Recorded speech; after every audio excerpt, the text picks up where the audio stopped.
Good morning. I'm very pleased to be here with the Senior Deputy Governor, Carolyn Rogers, to discuss our policy decision.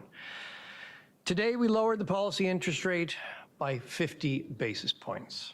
This is our fifth consecutive decrease since June and brings our policy rate to 3.25%.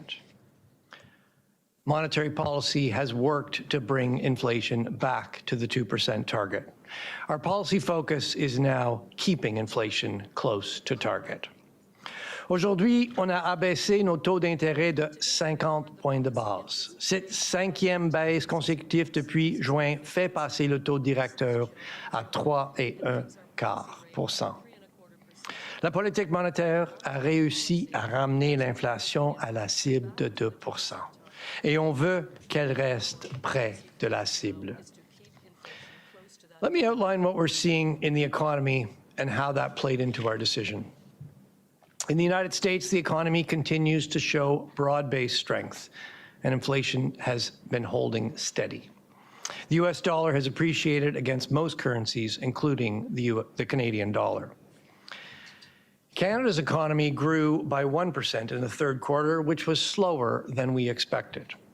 Recent data also suggests growth will be lower than projected in the final quarter of this year. Growth in the third quarter was pulled down by business investment, inventories, and exports. But consumer spending and housing activity both picked up as lower interest rates started to boost household spending.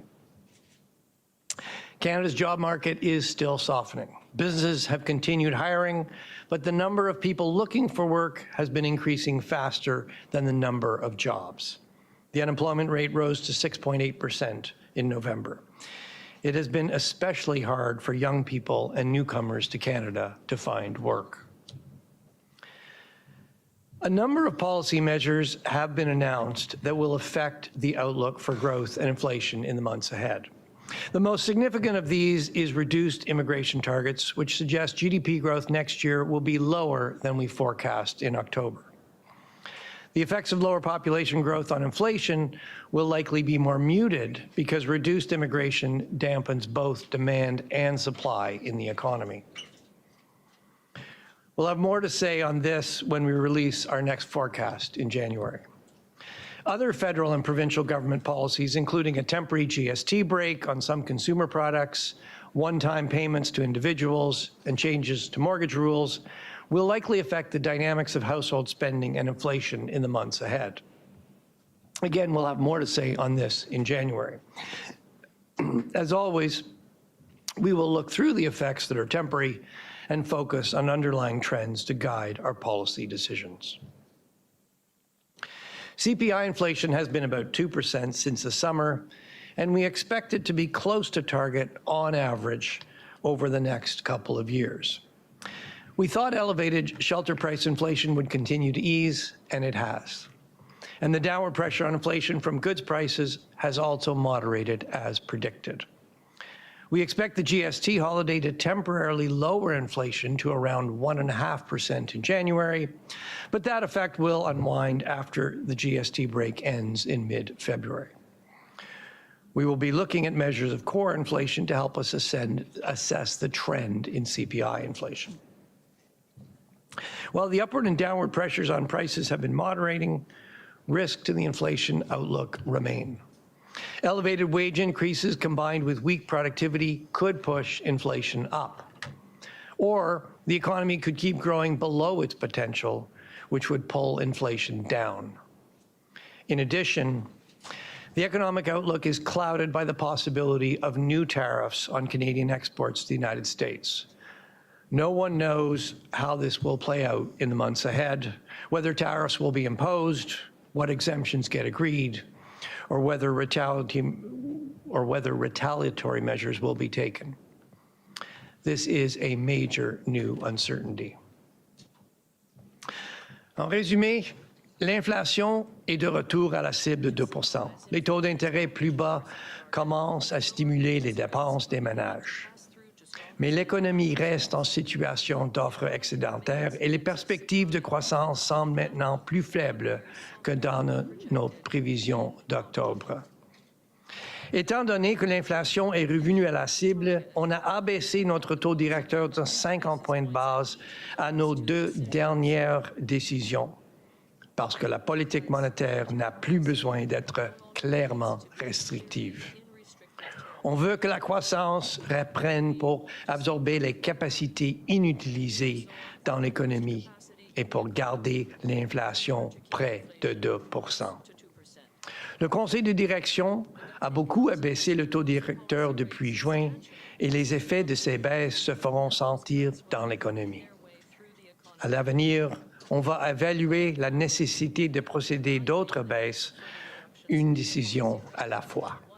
En d'autres mots, puisque le taux directeur est maintenant beaucoup plus bas, on prévoit une approche plus graduelle de la politique monétaire si l'économie évolue généralement comme prévu.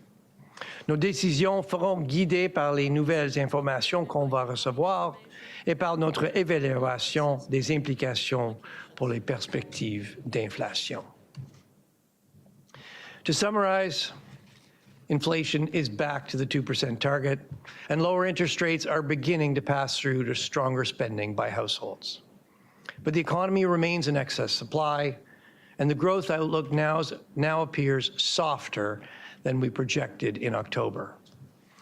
With inflation back to target, we've cut the policy rate by 50 basis points at each of the last 2 decisions because monetary policy no longer needs to be clearly in restrictive territory. We want to see growth pick up to absorb the unused capacity in the economy and keep inflation close to 2%. The Governing Council has reduced the policy rate substantially since June, and those cuts will be working their way through the economy. Going forward, we will be evaluating the need for further reductions in the policy rate, one decision at a time. In other words, with the policy rate now substantially lower, we anticipate a more gradual approach to monetary policy if the economy evolves broadly as expected. Our decisions will be guided by incoming information and our assessment of the implications for the inflation outlook.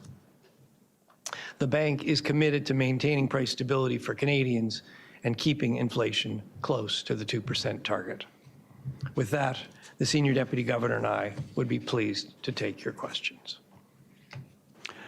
Okay, thank you, Governor. We will take questions first from the reporters who are here in Ottawa at the bank, and then we'll go to those who have joined us remotely. I'm going to ask everyone to please limit yourself to one question so we can get to every media outlet in the brief time we have together today. If I forget to do so, please state your name and affiliation. And I think we're all veterans here, but just in case, please remember to push the green button in front of you to activate your microphone, and then push it again to shut it off once you've done asking your question. Avant de poser une question, veuillez vous identifier si je ne l'ai pas fait, et comme toujours, libre à vous de poser vos questions dans la langue officielle de votre choix. So we're going to start here in Ottawa, and I'm going to go to Najoud Al-Malise from the Canadian Press, please. Hi, Governor. It appears that, It appears the government is ditching at least one of its fiscal guardrails, and last fall you called those guardrails helpful. Do you find the government ditching them unhelpful? Well, Jude, look, I am a fan of the fiscal guardrails, but we're all going to get the fiscal update next Monday, and we'll read it with interest. I expect you will too. And between Monday and our next projection, which comes out January 28th or 9th, 29th, we will, whatever measures are in there, we'll take those on board. We'll build those into the projection. So, like, I'm not really going to. Let's see the whole fiscal update in its totality, and we'll do the assessment. We'll discuss it in January. Okay, next I'll go to Pramit Mukherjee from Thomson Reuters, please. Thanks, Paul. Good morning, Governor. The economy is not really in a very bad shape. It's not teetering. And the GST rebate, it can actually boost consumption. Then the cash handout from the federal government or the Ontario government also can do that. And inflation also most likely will be up because of base effect. So in such a scenario, don't you think a 50 basis point cut gives a signal that the economy is almost at the edge of recession? Look, if your question is, okay, 25, 50, why 50, why not 25? We discussed both options. And, as you indicated, the data since the last decision has been somewhat mixed. For every, there's negatives, there are also some positives. I mean, if you look at Q3 GDP, it came in at 1%, weaker than we were expecting, but consumption growth, housing picked up. You're starting to see lower interest rates pass through to household spending. The labor market continues to soften. The national accounts revisions, on the other hand, suggested GDP growth, or GDP level, has been stronger over the last 3 years. So, yes, there are some mixed signals in the data. And look, the Governing Council, we did chew through that.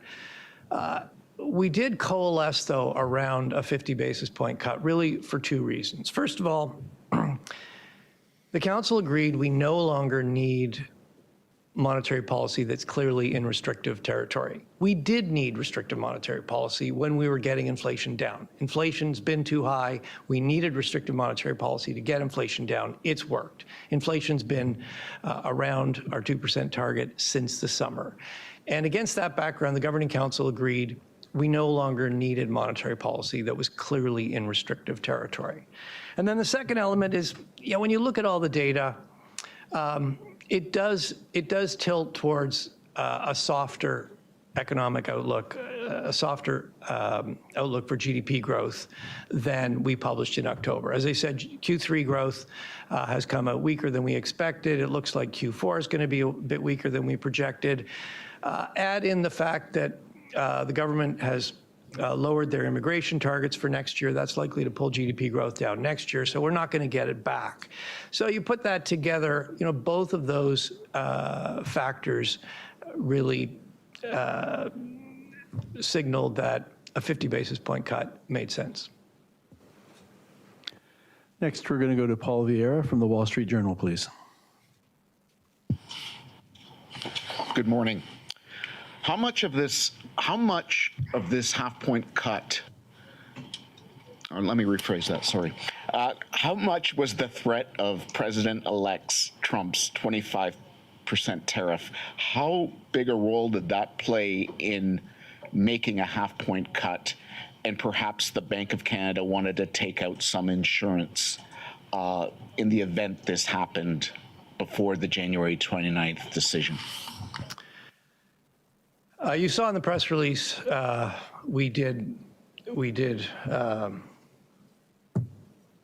underline that the threat of new tariffs on Canadian exports, particularly at the level that's been suggested, that is a major new source of uncertainty. But the reality is, we don't know if those tariffs are going to be implemented. We don't know if exemptions are going to be agreed on some parts. We don't know what level of tariffs. We don't know if Canada will take retaliatory measures. All those things, if you want to work through the economic consequences, all those things are very important for determining what this means for the Canadian economy. We can't run policy on something that might happen. We have highlighted that it is a major uncertainty, and certainly if you're a business considering making an investment decision, even that the fact that things are uncertain, that will probably hold back your decisions until there's some more clarity. So it is probably already having some effect on the data, but really the decision we took today reflects what we see in the data, and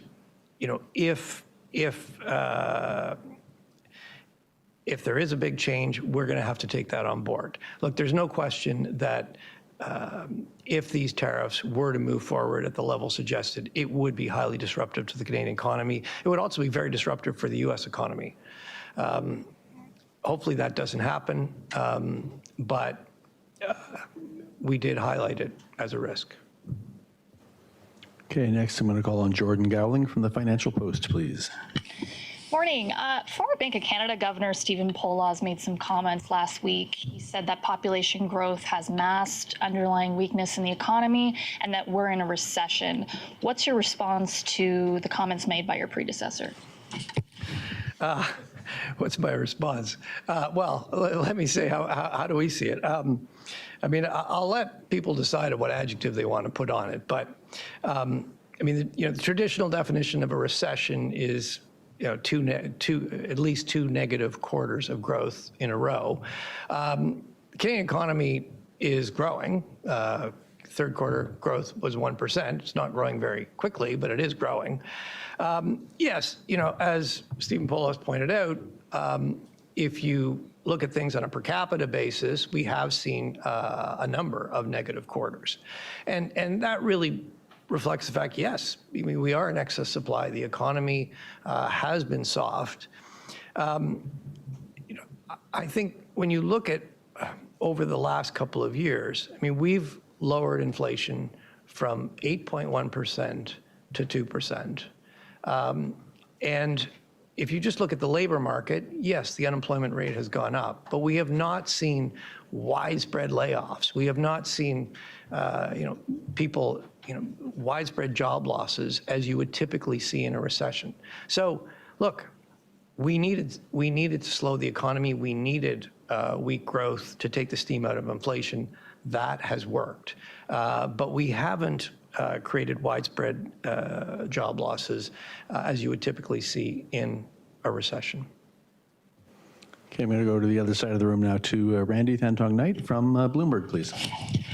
Hi, Governor. How much do you worry about Canadian dollar weakness leading to a surge in inflation down the line, or do you welcome a weaker loonie as a counterbalance to the potential U.S. tariffs and any retaliation from Canada? Well, I need to just begin by reminding everybody that we actually don't forecast the Canadian dollar. When we run our forecast, we take whatever the current level is, and we don't target the exchange rate. We target inflation, and in fact, the flexible exchange rate is a key part of the framework. It's what allows us to run monetary policy geared to the needs of the Canadian economy. So if you go back to the last monetary policy report in October, the Canadian dollar was sitting around 73 cents. This morning it's a little over, it's between 70.5 and 71 this morning. So yes, it is weaker, a little more than 2 cents weaker. And so what is driving that depreciation? Well, I think most of that depreciation in the Canadian dollar is really an appreciation in the U.S. dollar. The U.S. dollar has been strong against pretty much every other currency. If you look at the Canadian dollar against other crosses relative to major currencies other than the U.S. dollar, it's actually very little changed. The fact that the Canadian dollar is weaker, as you said, that is actually one of the channels through which monetary policy works.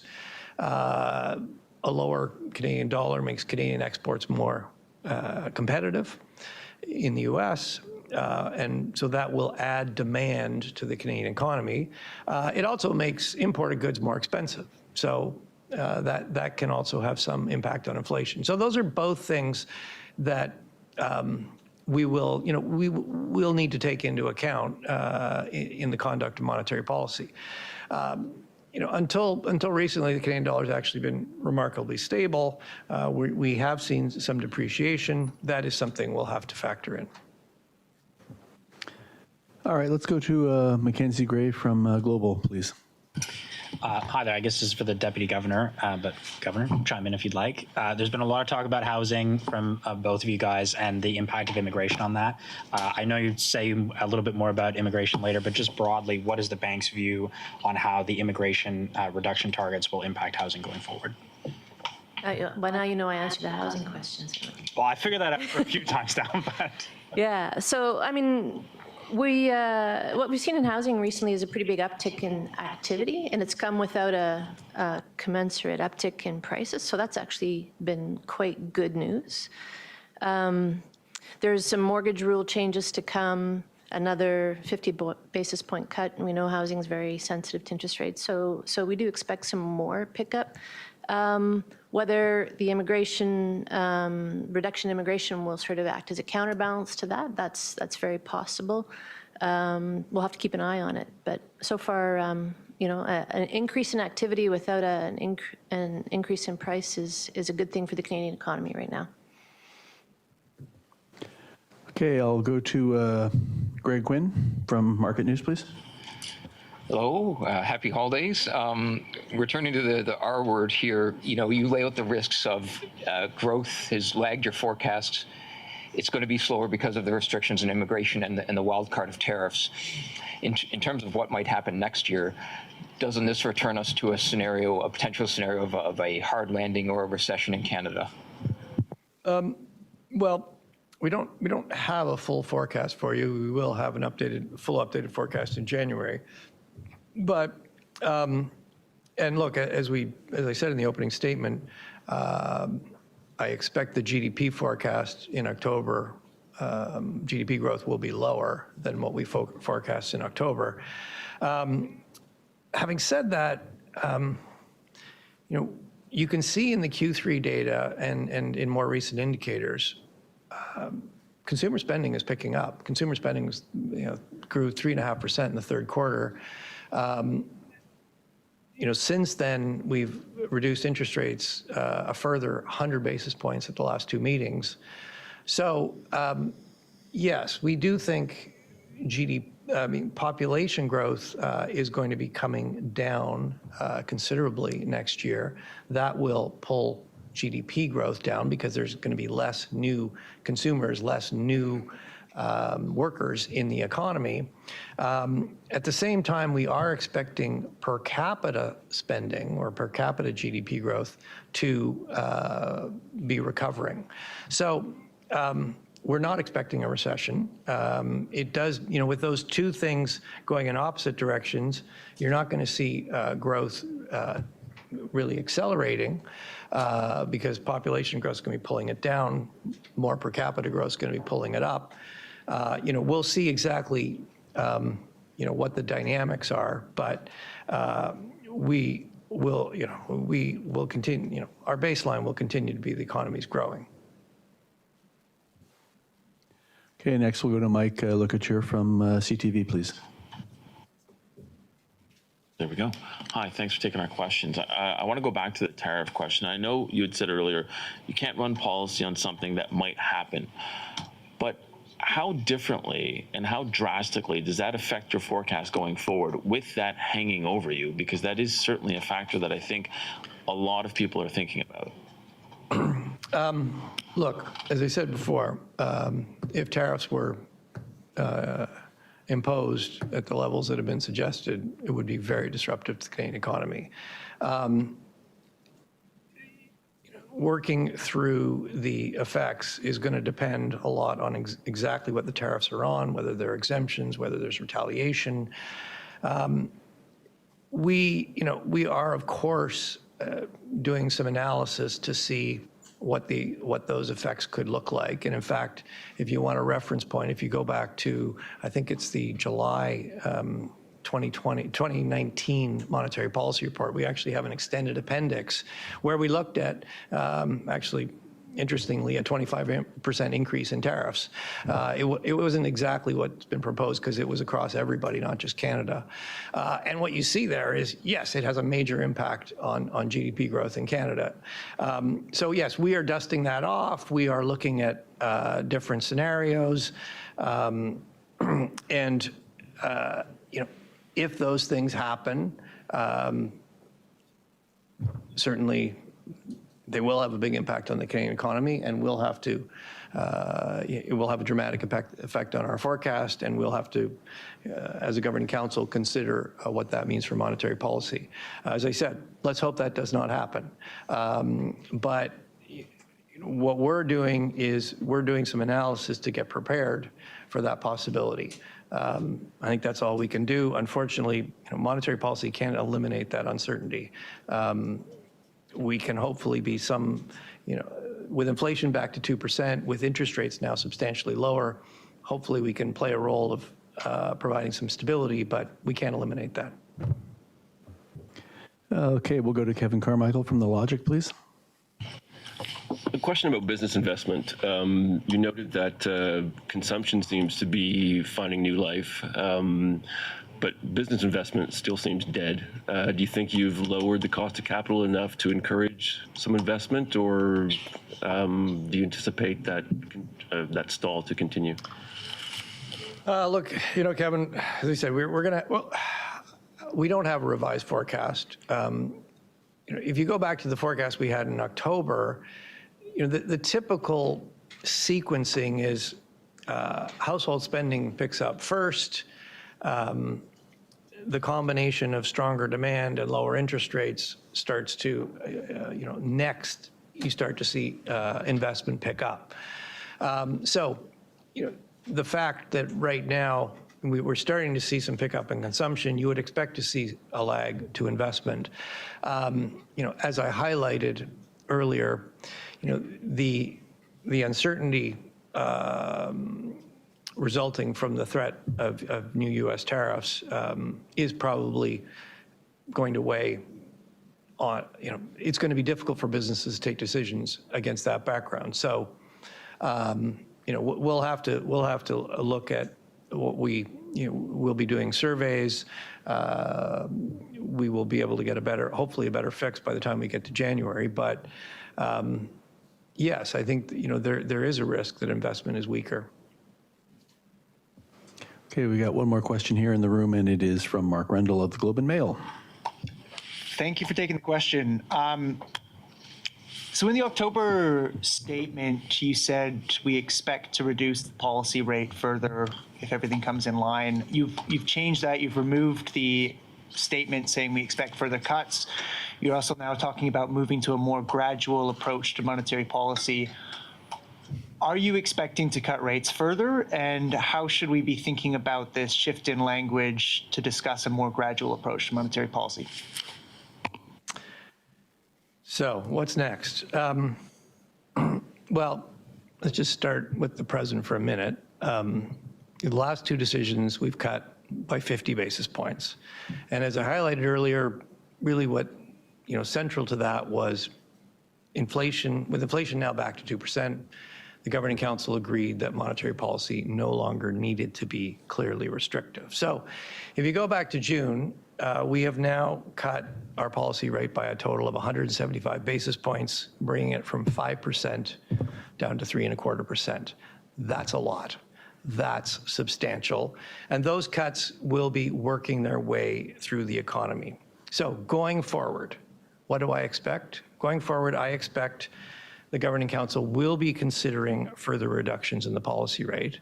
But as I said, with the policy rate now a lot lower, if the economy evolves broadly as we're expecting, I anticipate we'll be taking a more gradual approach. So what does a more gradual approach mean? Well, we've just cut by 50 basis points at the last two meetings. So more gradual is more gradual than that. That is obviously a pretty wide zone. That's deliberate. We're going to take our decisions one meeting at a time based on the best available information and our assessment of its implications for monetary policy. Okay, that is it for In the Room. We're going to go to those reporters who have joined us online. I'll just remind you folks, please to come off mute only to ask your question, then go back on mute as soon as you've finished. That way everyone will be able to hear the response. And I'm going to call first on Alicia Sikirska from Yahoo Finance. Thank you for taking our questions. I just wanted to follow up on Mark's question. Given Canadians should expect a more gradual approach to policy easing, should they be prepared for a pause? I mean, what's your message to them going forward as they plan their lives, continue to renew mortgages, et cetera? I don't really have much more to add on the previous answer. We've lowered interest rates substantially. And at the last two meetings, we took two bigger than normal steps. What we're signaling is, yes, we expect we will be considering further reductions, but when we look at things now, our thinking is we'll be taking a more gradual approach. And look, the reality is we're going to take those decisions one meeting at a time. We'll look at the information we have in January. We'll do the assessment. We'll take a decision. But the idea here is we're trying to share how we see things, what our thinking is, what is our mindset going forward. And these, we want to be as clear as we can with Canadians, but we have to, you got to remind people that, yeah, these are conditional statements. We're going to take our decisions one meeting at a time at the end of the day. Okay, next we'll go to Max Sato from Mace News. Go ahead, please, Max.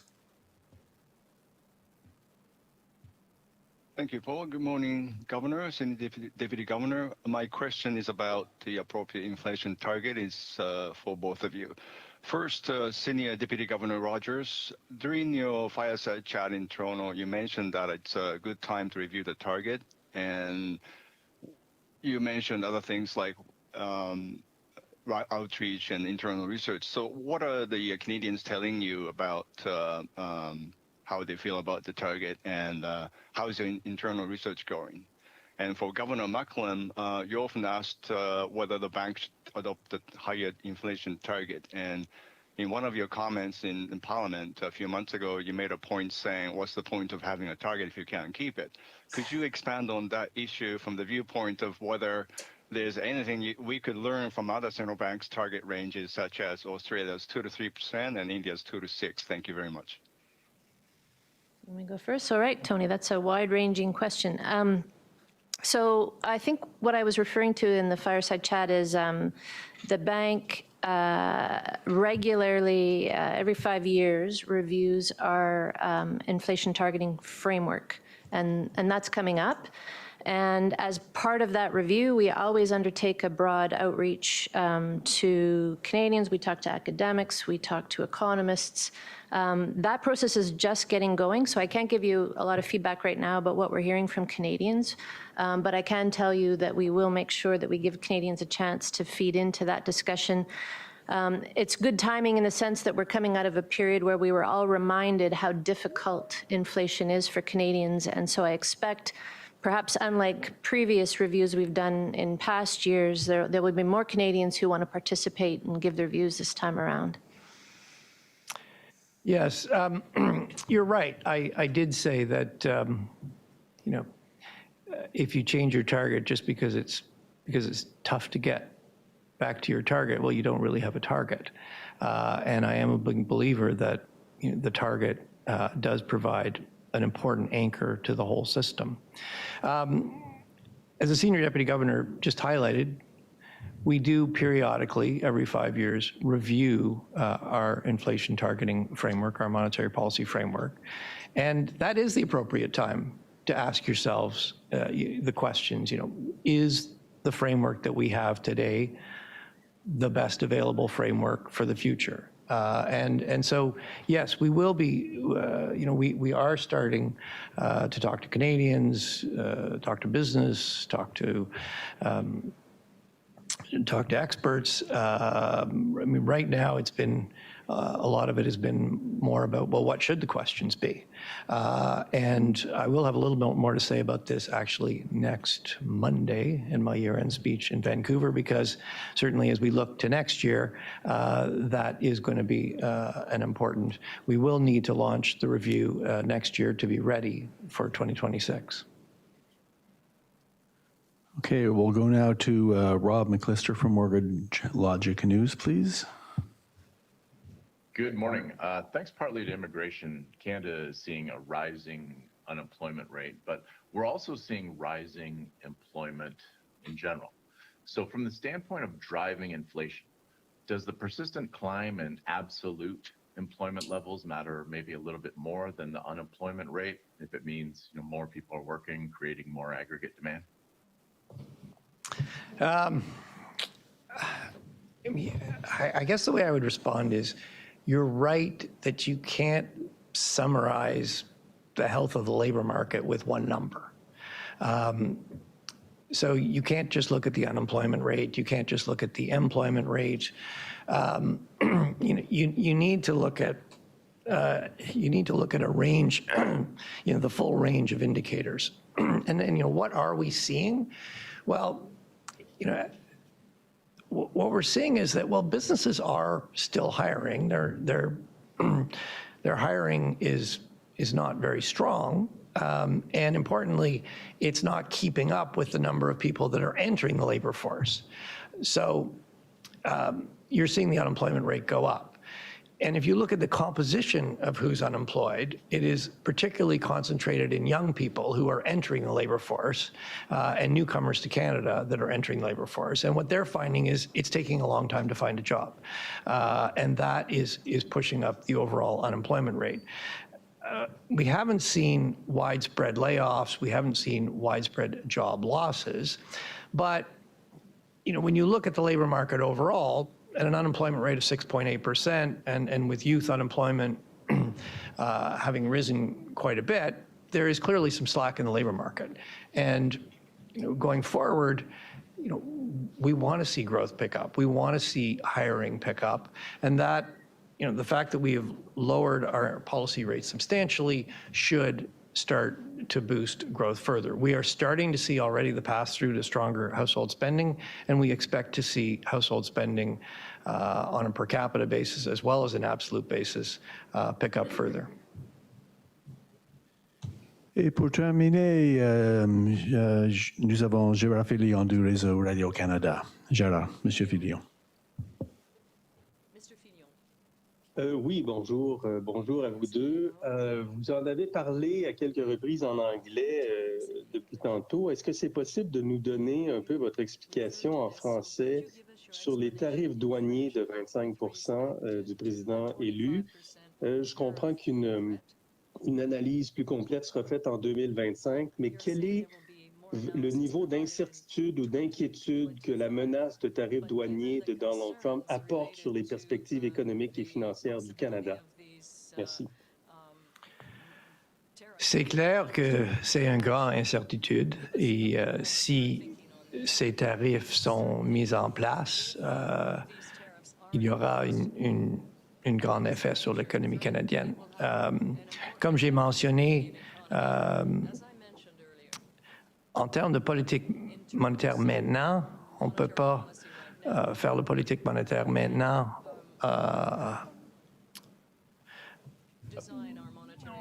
On ne peut pas ajuster la politique monétaire maintenant pour quelque chose qui peut arriver.